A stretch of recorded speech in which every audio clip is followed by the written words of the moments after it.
The Bible. It's 66 books of history, stories, letters, and poetry that fit together to form God's one big story. The epic adventure of how He created us and loves us so much that He made a way to rescue us. As we travel through the Bible, from Genesis to Revelation, we discover people who met God and found their lives changed forever.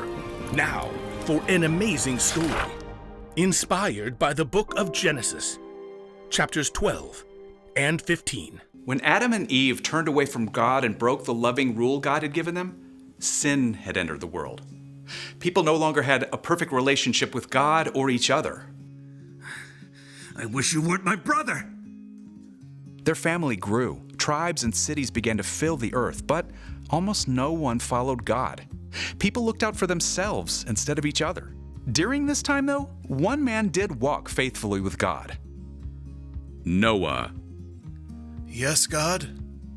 People have filled the earth with their harmful acts. I'm going to put an end to it. God instructed Noah to build a huge boat. I'm going to bring a flood on this earth, but I'm going to make my covenant with you. God told Noah to bring his family and 2 of each animal aboard the boat so that they would be saved. Then rains came and washed over the earth for 40 days. And when the waters finally receded and new life began to grow again, Noah and his family returned to dry ground. Thank you, Lord. Then God set a rainbow in the sky and promised to never again flood the earth. Noah's family grew, and once more people began to fill the earth. Few of them listened to God, though. They had no room for God's love in their hearts, wishing only to put themselves first. In the midst of all this, God still had a plan to show deep, deep love to people.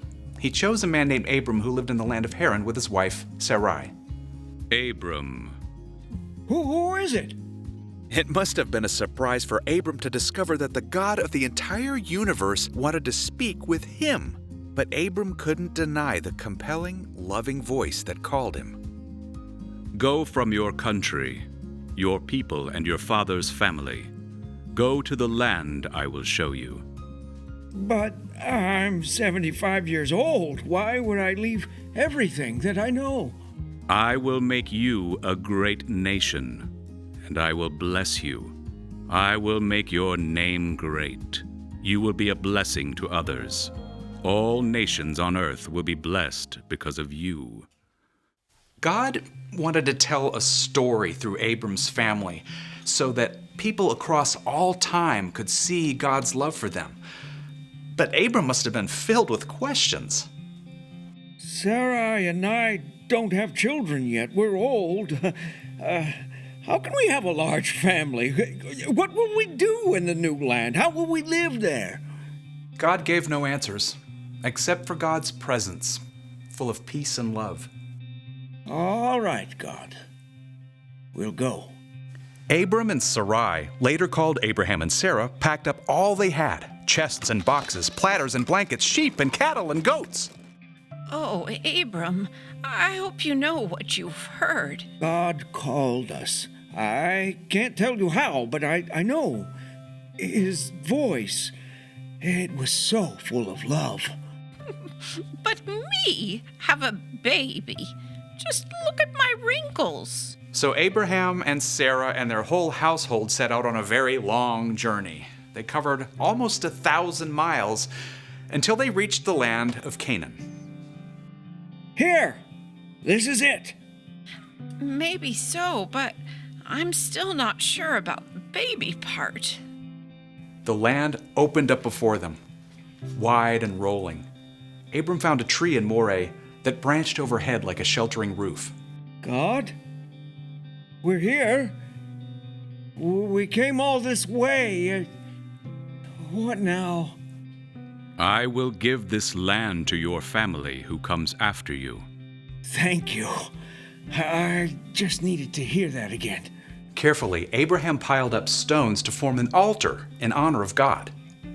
This will stand as a reminder of all that you've promised, Lord.